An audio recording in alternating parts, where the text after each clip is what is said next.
안녕하세요. 축구 보는 기자 축복입니다. 토트넘이 크리스탈 팰리스에게 1대0 승리를 거뒀는데요. 토트넘은 오늘 평소와 많이 다르게 나왔어요. 일단 기본 포메이션부터 많이 달랐죠. 중앙 수비수를 3명을 두던 3백이 아니라 2명만 두는 4백으로 바꿨습니다. 오늘 여기에서 탈락한 선수는 항상 붙박이로 나오던 다이어였어요. 이건 오른쪽에서 나오는 포로를 놓고 봤을 때 괜찮은 접근인데요. 수비에선 항상 불안함을 노출했지만 공격을 할 땐 괜찮은 모습을 보여줬기 때문에 포로의 뒤에 에메르송을 측면 수비수로 두면서 좀 더 공격에 집중할 수 있도록 만들어준 겁니다. 하지만 이 형태만 봤을 때 우려스러운 부분도 하나 있죠. 공격을 할 때 손흥민이 측면으로 빠지는 형태이기 때문에 손흥민의 공격력을 100분 활용하기엔 어렵다는 점인데요. 선수가 득점을 하려면 결국 중앙으로 들어와야 하기 때문입니다. 물론 팀의 상황에 따라 선수들의 기용이 결정되는 건 자연스러운 일이지만 그럼에도 최근 계속해서 득점을 기록하는 손흥민의 활약상을 봤을 때 이걸 포기하기엔 확실히 아쉬운 일이에요. 그래서 메이슨 감독은 이를 위해서 한 가지 방안을 마련했는데요. 이게 오늘 경기의 가장 중요한 포인트였습니다. 결론부터 말씀드려서 오늘 토트넘은 변칙적 3백을 통해서 이걸 해결하려고 했어요. 수비를 할 땐 4백이지만 공격을 할 땐 이렇게 3백 형태로 바뀌는 건데요. 풀백인 에메르송이 센터백 자리로 가면서 3백의 일원으로 참여하고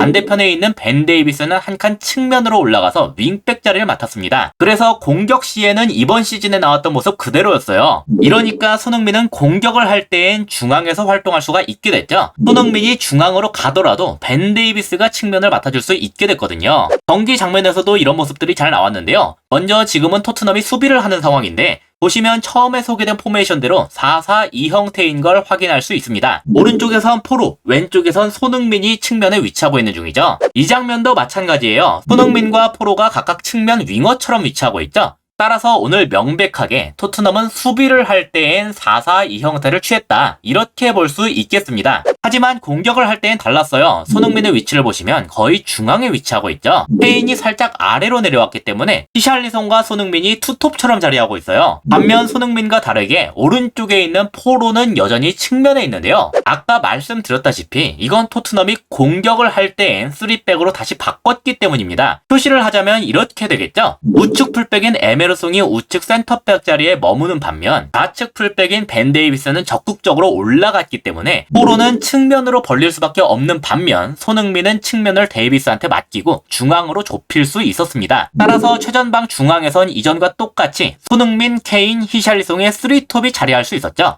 득점 장면에서도 이런 모습이 잘 나왔어요. 양 측면은 포로와 데이비스가 넓게 벌려서 맡아주고 있고 중앙에선 손흥민, 케인, 히샬리송의 3톱이 자리하고 있습니다. 명백하게 지금까지 계속해서 쓰이던 3-4-3 포메이션 모습 그대로가 나왔다고 할 수 있겠죠. 여기에서 케인은 공격 시엔 윙백이 되는 포로한테 볼을 넘겼는데 상대 측면 수비수가 히샬리송의 침투를 막느라 중앙으로 좁혔기 때문에 포로의 침투는 제대로 잡아줄 수가 없는 상황이었어요. 그래서 포로가 너무나 넓은 공간을 가진 채 쉽게 크로스를 올릴 수가 있었고 이걸 중앙에 있는 3톱 중 하나인 케인이 집어넣으면서 득점을 해낼 수 있었습니다. 이게 오늘 경기에서 터진 유일한 득점이었어요. 그리고 한 가지 덧붙이자면 이 3톱 중에서도 손흥민과 케인은 히샬리송과 약간 부여된 움직임이 다른 것 같더군요. 히샬리송은 거의 명백하게 전방으로 달리는 역할을 부여받은 반면 케인과 손흥민은 살짝 아래로 내려와서 보다 전개에 가담하는 비중이 높았습니다. 이건 3톱 중에서 케인과 손흥민이 그래도 공격형 미드필더다운 역할을 수행할 수 있는 선수이기 때문으로 보이더군요. 확실하게 말해서 히샬리송은 이 구역에서 세밀한 무언가를 만들긴 힘든 유형이기 때문에 그의 장점을 살리려면 이렇게 전방으로 들어가서 라인을 밀어내고 또 수비수들과 우당탕하는 식의 역할을 주는 게 어울리긴 하거든요. 그래서 이건 손흥민과 히샬리송의 장단점을 고려한 조치라고 할 수 있겠죠. 그럼 오늘 이렇게 4백과 3백을 넘나드는 식의 전술적 컨셉을 가져간 이유는 뭐냐? 이건 100% 수비 때문입니다. 간단하게만 생각해도 답이 나오는데 토트넘은 오늘 공격을 할 땐 평소와 똑같은 3-4-3 형태였죠? 근데 수비를 할 땐 4-4-2로 바뀌었다. 평소와 다른 건 이것뿐이에요. 저는 개인적으로 크게 두 가지 요소가 작용했다고 보는데요. 첫째는 내부적인 요소입니다. 다이어가 빠졌죠. 최근엔 현지에서도 꽤나 많은 비난을 받는 걸로 알고 있는데 어쩌면 이런 여론이 영향을 줬을 수도 있겠습니다. 그리고 전술적으로 보자면 이번엔 수비를 할 때 센터백 하나를 빼고 전방 숫자를 하나 늘린 셈이 됐는데 덕분에 기존의 케인 하나만을 최전방에 뒀을 때보다 상대의 후방을 견제하기가 더 수월해졌어요. 이렇게 투톱 중 하나가 상대 미드필더를 잡더라도 나머지 하나가 센터백 하나를 따라가는 식의 운영도 가능해졌죠. 따라서 기존처럼 최후방 숫자를 늘려서 수비를 하는 것보다 전방의 숫자를 늘려서 아예 상대의 전개를 불편하게 만드는 걸 우선하겠다. 그런 식의 접근이라고 할 수 있겠습니다. 둘째는 외부적인 요소인데요. 크리스탈 팰리스는 양 윙어의 퀄리티가 상당히 높은 팀이에요. 특히 왼쪽에서 뛰는 자하는 팰리스의 핵심 오브 핵심이라고 할 수 있는 선수입니다. 드리블 능력이 매우 뛰어나서 1대1로 막는 게 많이 힘든 선수인데 토트넘은 오늘 오른쪽 측면에만 둘 다 윙백을 설 수 있는 포로와 에메르송을 배치했어요.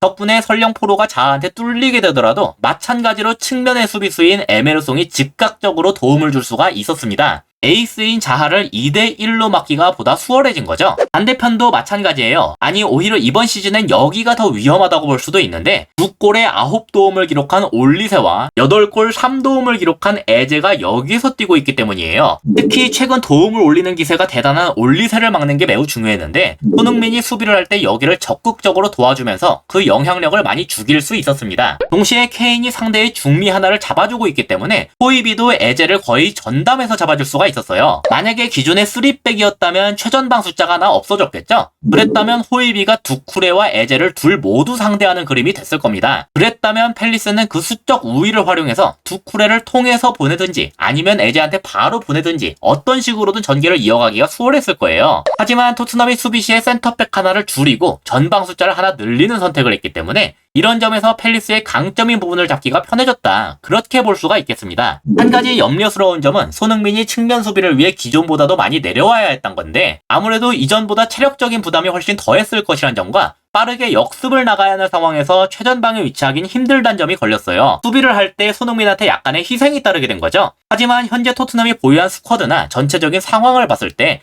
팀적으로 좀 어쩔 수 없는 선택이었던 것 같습니다. 이것까지 해결하려면 근본적으로 추가적인 영입이 필요하게 되겠죠. 이상으로 오늘의 영상을 마치도록 하겠습니다. 시청해주셔서 감사합니다.